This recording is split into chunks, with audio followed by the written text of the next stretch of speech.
உலகெங்கும் இருக்கும் spiritual tax Tamil நேயர்களுக்கு வணக்கம். நான் உங்கள் பிருந்தா சங்கர். இன்று நம்மோடு சிறப்பு விருந்தினராக இணைந்திருப்பது ஜோதிட உலகின் சூப்பர் ஸ்டார் என்று அழைக்கக்கூடிய பிரம்மஸ்ரீ ராம்ஜி பரமஹம்சர் அவர்கள் நம்மளோட இணைந்திருக்கிறார். வணக்கம் சார். வணக்கம். வணக்கம். எப்படி இருக்கீங்க? நல்லா இருக்கேன் சார். 2026 ராசி பலன்கள் போயிட்டு இருக்கு. ஒவ்வொரு ராசி பலன்களுக்கும் கண்டிப்பா ஒரு ஜாக்பாட் இருக்கும்ல. எந்த மாதிரியான ஜாக்பாட்ஸ் இந்த 2026 வருடங்கள்ல இருக்கு? 2026 பொறுத்த வரைக்குமே ஒவ்வொரு ராசிக்கும் மிகப்பெரிய அதிர்ஷ்டங்கள்லாம் காத்திருக்கு. ஃபார் எக்ஸாம்பிள், ஏற்கனவே புத்தாண்டு பலன்கள்லாம் நம்ம ஸ்பிரிச்சுவல் டாக்ஸில் போட்டுட்டோம்.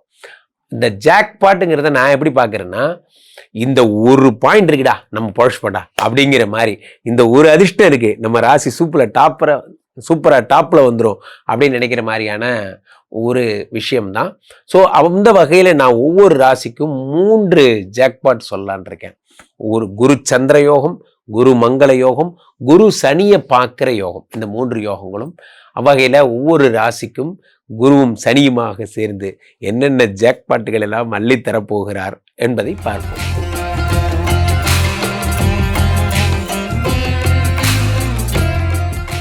ராம்ஜி சார், 2026 ரிஷபராசிக்காரர்களுக்கு எந்த மாதிரியான ஜாக்பாட்? ரிஷபராசிக்காரர்களை பொறுத்த வரைக்கும் ஜாக்பாட் அப்படின்னாலே சனி தருகின்ற ஜாக்பாட் தான் பெரிய ஜாக்பாட்.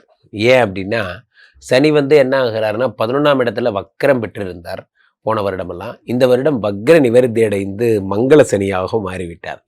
ஸோ சனியே மங்களமாயிட்டாருன்னா என்ன ஆகும்னா, சனி 11ஆம் இடத்துல லாபஸ்தானத்து சனி, அதனால நிறைய லாபங்களை தருவார். ரிஷபராசிக்காரர்கள் நான் நிறைய சொல்லியிருக்கேன், அகலக்கால் வச்சுருப்பாங்க ஏற்கனவே. ஃபார் எக்ஸாம்பிள், நான் ஒரு கடை ஓடும், இன்னொரு கடையும் ஓடும், இதே மாதிரி லாபம் வரும்னு நினச்சி தான் சார் ஆரம்பித்தேன். ஆனால் அது ஓடாமல் நின்று நான் எதிர்பார்க்க கூட இல்லை என்று நினைப்பவர்கள்லாம் அதே மாதிரி அந்த கடையும் ஓடும், இந்த கடையும் ஓடும் அப்படிங்கிற மாதிரி பண்ணிடுவார்.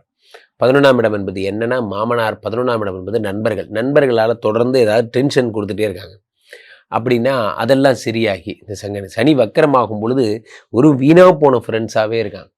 சார், நான் ஒரு வார்த்தை நான் பார்த்தேன், இந்த காலத்தில் ஆபத்தில் உதவுறது தான் நண்பன்னு சொல்கிறாங்க சார், ஆனால் எனக்கு ஆபத்து வர்றதே இவனால தான் சார் அப்படிங்கிற மாதிரி. என்ன பிரச்சனைனா, நண்பர்கள் நல்ல நண்பர்கள் கிடைப்பது இறைவன் கொடுத்த வரம். அது சில பேர் என்ன ஆயிடுறாங்க, நம்மளே வேலை பார்க்கலான்னு நமக்கே என்னைக்காவது தான் தோணுது.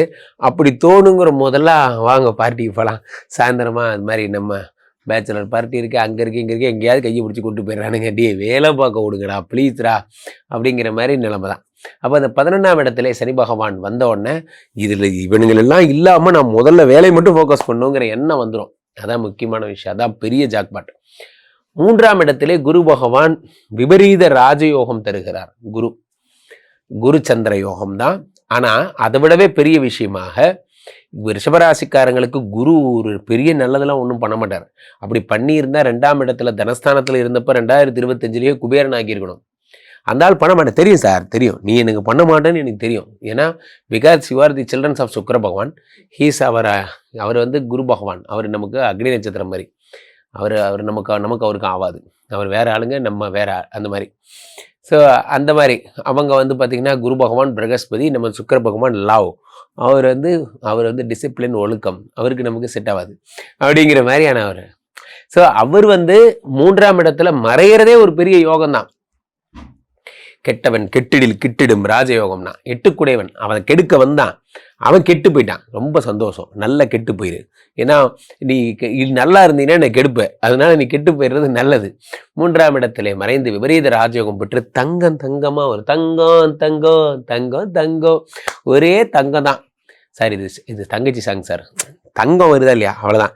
ஸோ தங்கமா வாங்குவீங்க ரிஷபராசிக்காரர்கள். தங்கம் வாங்க முடியுமா? அப்ப அதான் அருமையான கேள்வி பிருந்தா. அப்ப தங்கமா வாங்க முடியலனாலும் தங்கம் சம்பந்தப்பட்ட இன்வெஸ்ட்மெண்ட்டாவது பண்ணுவீங்க. ஃபார் எக்ஸாம்பிள், நான் ஒரு மாசாந்திரம் இவ்வளோ இஎம்ஐ சேர்த்த போறேன், இந்த வருஷத்துடைய எண்டில் நான் இவ்வளோ தூரம் வாங்குவேன். எல்லாம் நம்ம ஆளுங்க பாருங்க, 1ஆம் தேதி என்னென்ன பிளான் போடுறானுங்கன்னு மட்டும் பாருங்க. டைரி வாங்கிடுவாங்க, உட்காந்து இனிமேல் எழுதுறது போறது வரதெல்லாம் எழுதுறேம்பாங்க, என்னென்ன கூத்து பண்ணுவாங்க. ஒரு 10 நாள் தான். பொங்கலுக்கு அப்புறம் அந்த டைரி எங்கே இருக்குன்னு தெரியாது, எது எங்கே இருக்குன்னு தெரியாது. அதுக்கப்புறம் போகல, அது வேற உட்காந்து எழுதிக்கிட்டு நமக்கு இருக்கிற டென்ஷனில் இந்த மாதிரி தான். அப்போ தங்கம் வாங்கணும்னு இன்வெஸ்ட் பண்ணுறவங்க இந்த முறை கண்டிப்பாக இன்வெஸ்ட் பண்ணுவீங்க மாசாந்திரம். அப்போ அந்த நகை கடைக்காரன் ஃபோன் பண்ணுவான், ஐயோ 3 மாதம் டியூ கட்டிட்டு அப்படியே விட்டு போயிட்டேன், இப்போ நான் இது என்ன கணக்கிலையா வைக்கிறது, தருவோம்ல வந்தால் தருவோம், அப்படி பாதி சீட்டிங் அப்படி தான் நின்றுட்டுருக்கு. ஆனால் இனிமேல் நீங்கள் கரெக்டாக பண்ணுவீங்க. அது அது ஒரு பெரிய யோகம், தங்கம் தருவார். அடுத்ததாக இந்த குரு பகவான் 7ஆம் இடத்தை பார்க்குறார். இந்த 7 யாருன்னு பார்த்தீங்கன்னா அப்படின்னா 7 தான் லவ். அந்த லவ்வை குரு பகவான் பார்த்துறாரு. அப்போது உங்களுக்கெல்லாம் சும்மாவே லவ் வரும், சும்மா படுத்துட்டு இருந்தால் கூட உங்களுக்கு லவ் வந்துடும். ஆனால் இதை குரு பகவான் வேற பார்த்து ஆக்டிவேட் பண்ணுறாரு. கமான் லவ் அப்படின்னா எஸ் கமிங் ஆன் தி வே அப்படின்ட்டு. நம்ம சம்பாதிக்கல, தேவையில்லாத வேலை சார், எதுக்கு சார், அப்புறம் பார்த்துக்கலாம் சார், முதல்ல லவ் பண்ணுவோம் அப்படிங்கிற மாதிரி நீங்கள் எந்திரிச்ச உடனே யாரெல்லாம் வந்து கல்யாணம் ஆகலையோ வரிசையாக அப்படி கியூஆர் ரிஷபராசிக்காரன் கமான் எல்லாம் வரிசையானு இல்லை, இந்தா புடி அங்கே ஓடிப்போ, நீ நெக்ஸ்ட் இன்னைக்கு உனக்கு ஆஸ்திரேலியாவில் பொண்ணு வெயிட்டிங்கில் இருக்கு, நீ கிளம்பு, அடுத்து நீ வந்து உனக்கு காஞ்சிபுரத்தில் ஒரு பொண்ணு ரெடியாக இருக்கு, ஓடிப்போ அப்படிங்கிற மாதிரி ரெடியாக அப்படி ப்ளஸ் பண்ணிகிட்டே போவார். குரு பகவான் வந்து வந்த உடனே ஃபஸ்ட்டு சிக்னேச்சரே என்னென்னா மேரேஜ், 2வது சிக்னேச்சர் 7ஆம் இடம் என்பது ஃபாரின். கோயிங் மேன், அப்படி போயிட்டு அப்படி ஃபாரின் போகிறீங்க, ஒரே அழகழகாக ட்ரெஸ் பண்ணிக்க போகிறீங்க. 7ஆம் இடம் என்பது என்ன அப்படின்னா டைவர்ஸ் எல்லாம் சொல்லலாம். சில பேர் பார்த்தீங்கன்னா ஐயோ இவங்க கூடலாம் மனுஷ வாழ்வானா அப்படின்னு சொல்லி பிரிஞ்சு போன பெண்கள்லாம் கூட இவர் பண்ணுற டெய்லி ஐயோ எப்பா நான் டைவர்ஸ் கூட பண்ணல, என்னை டெய்லி ஏதாவது ஒரு வீடியோவாக அனுப்பி என்னை சாவடிக்காத, இதுக்காகவாவது உங்க கூட வாழ்கிறேன் அப்படின்னு சொல்லி உங்களுக்கு லவ் அதிகமாகி அவங்களுக்கு மெசேஜாக அனுப்பி உயிரே உயிரே நீ என்னை விட்டு போயிட்ட உயிரே, ப்ளீஸ் உயிரே வந்துரு உயிரே, வர நான் வந்து தொலைகிறேன் அப்படிங்கிற மாதிரி எப்படியா டார்ச்சர் பண்ணியாவது கூட்டு வந்துடுவார் குரு பகவான். அதுவாக வரணும், வரலன்னா வர வச்சிருவார். அதான் குரு பகவான் வந்து குரு மங்கள யோகத்தை பார்த்து தரார். அடுத்ததாக குரு வந்து சனியை பார்த்து, ஏற்கனவே சொன்னதுதான் லாபத்தை தருகின்ற சனி, குரு பார்வை வேறப்பட்டதால் நிறைய லாபம் தரப்போகிறார். அப்போ லாபம் வரப்போகுது, கோல்டில் இன்வெஸ்ட் பண்ண போகிறீங்க, திரும்பவும் ஒய்ஃப் கூட சேர்றீங்க. ஒய்ஃப் இல்லாதவங்க ஃபர்ஸ்ட்லேருந்து லவ் பண்ணி திரும்ப இன்னொரு ஒய்ஃபை போய் கண்டுபிடிச்சி லவ் பண்ணி கல்யாணம் பண்ணிக்க போகிறீங்க. டைவர்ஸ் ஆனவங்களை பற்றி நான் சொல்லிட்டு இருக்கேன், இவங்க வேறு ஏதாவது ஒன்று சொல்லி கொலை போட்டுறாங்க. கல்யாணம் ஆகாத பொண்ணா பார்த்து கல்யாணம் பண்ணுங்க. அந்த மாதிரி ஏதோ ஒன்று ஆனால் சரி அவ்வளோதான் விடுங்க, கல்யாணம் ஆக போகுது. அப்போ குரு பகவான் பார்த்துடுறார். ஆக இதெல்லாம் நடக்கும்.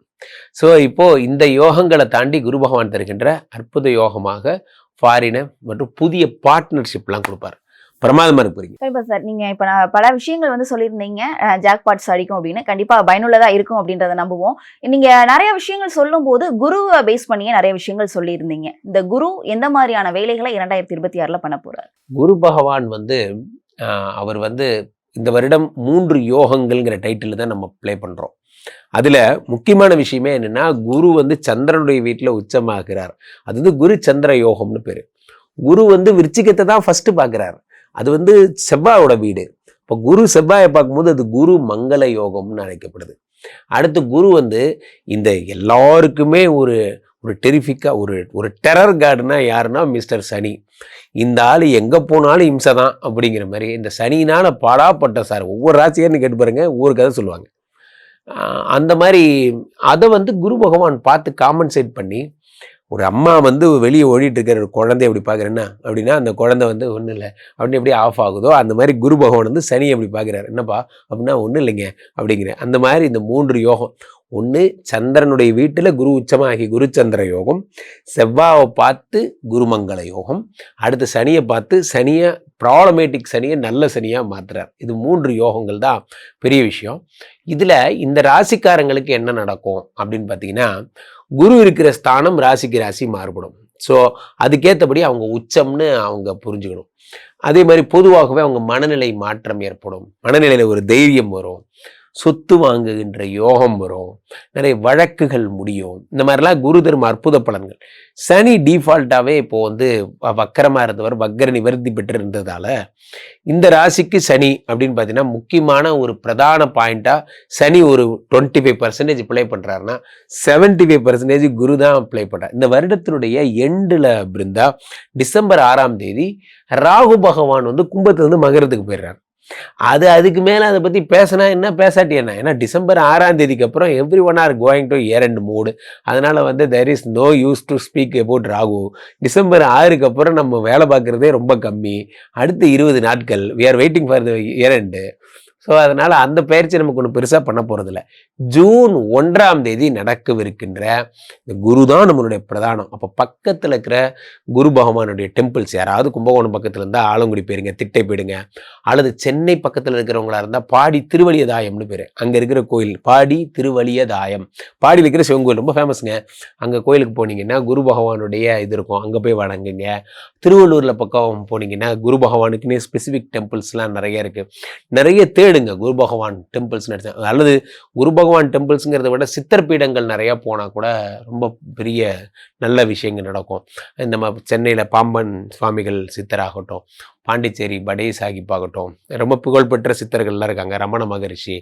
திருவண்ணாமலை ஃபுல்லாக ஒரே சித்தர் ஏரியா தான். If you want to see all the siddhar in the same row you can go to Tiruvannamalai. அந்த மாதிரி இளம்பிள்ளை பக்கம் சேலம் பக்கத்தில் அங்கேயும் சித்தர் கோயில்னு ஒரு கோயில் இருக்குது, அங்கே சென்று பௌர்ணமி தங்கிறது, ராகவேந்தர் பீடம் போகிறது. குருஸ்தானத்தில் இருக்கக்கூடிய மகான்களை, சித்தர்களை, ரிஷிகளை வணங்குதல் மிக மிக சிறப்பு.